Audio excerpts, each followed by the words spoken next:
Hey there, Heather Boyd Wire here, and today I had a special request from Lorraine. So Lorraine sent me a picture of this earring that her sister was wearing, and she wanted me to replicate it. So that is what I'm doing, and here is my little sample. So what you're going to need for this project is 16 gauge wire. This is from Michaels. I have 24 gauge wire. I have head pins, 8mm beads, this is a miracle bead, and earring hooks. You'll need your tools. I'm using a highlighter to make the larger circle and a Sharpie to make the little swirls. So guys, I'm taking a 6-inch piece of the 16 gauge wire, and I have this beautiful rolling mill that I flatten my wire with, but if you don't have a rolling mill, you can definitely hammer it. I also have a hack to use a pasta maker, but you wouldn't want to use such a thick wire with that. So now we're going to take the wire and we put it through the flat areas of this rolling mill here. So I just stick it in there and we're just going to roll it through. So it is like a giant pasta maker. We just put it right through like that, around and around. You work out your muscles, and here we have our flattened piece of wire. So this is the flattened piece of wire that I just took out of the rolling mill, or you can hammer yours if you prefer.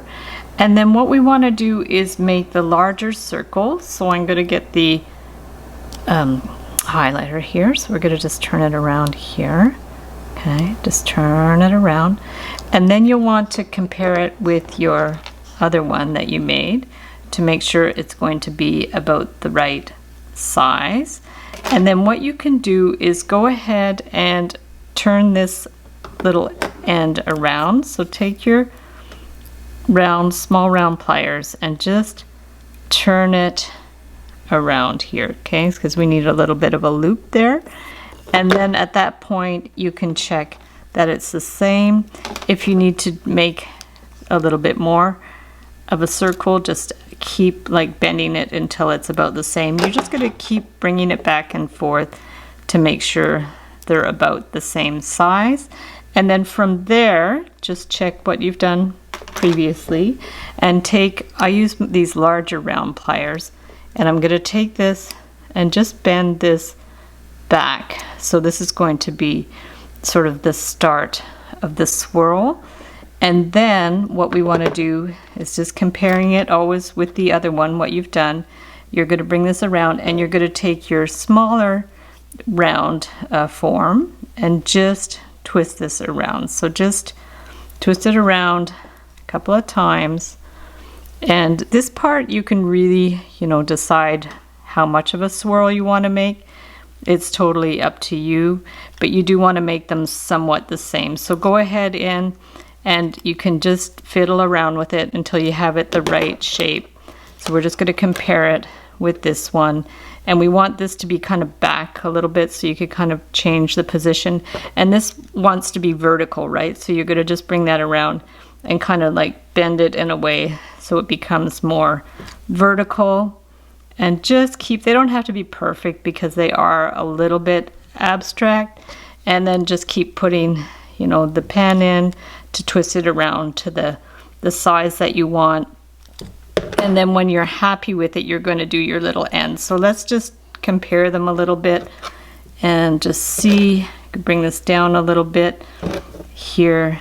And then from there, we're just going to decide where we want to do the loop at the top. So once you have decided where you want to do the loop at the top, just take your round pliers again, bring them around here, and then you're going to trim it. So we'll just trim this, clip that,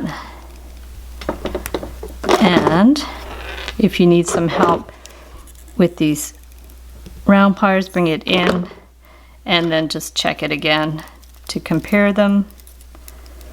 I'll just put that there and just bring that in there. Yeah, and then you can just kind of play around with it until it's at the position that you want. So now to attach the bead, we're going to take the head pin and the bead. So just put it there and trim this to about 3/8 of an inch to a 1/2 inch. And bend this back and around. And then before I attach it, I'm going to take a little piece of the 24 gauge wire.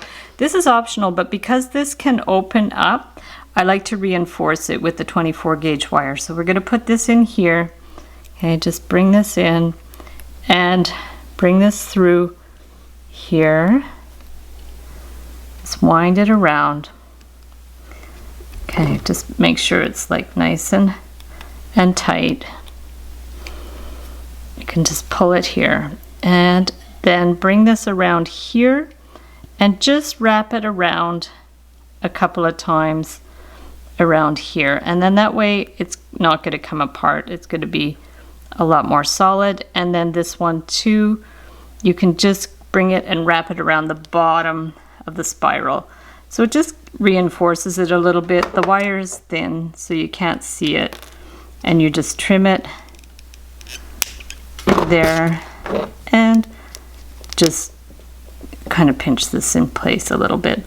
And then we're going to take our little miracle bead and make sure it's opened up enough and slide it onto the loop. And then we want to close the wire, so we're just going to close up the wire here. Perfect. And then we want to add our earring hook. So I have these surgical steel earring hooks that I just buy already made, and then just decide what direction you want to put it in, and then just stick it on to the earring. So here you have your earrings. You'll see the little spirals vary a little bit, but you can decide which way you like it, if you want more spirals or just one simple one. And that's it.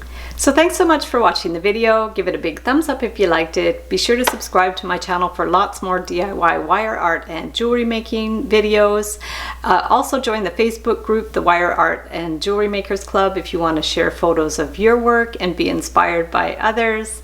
And if you want to check out our work on Etsy, my husband and I specialize in custom wedding cake toppers and funky jewelry. Big shout out to Lorraine for suggesting this video. It was a super fun design to work out, and we'll see you the next time.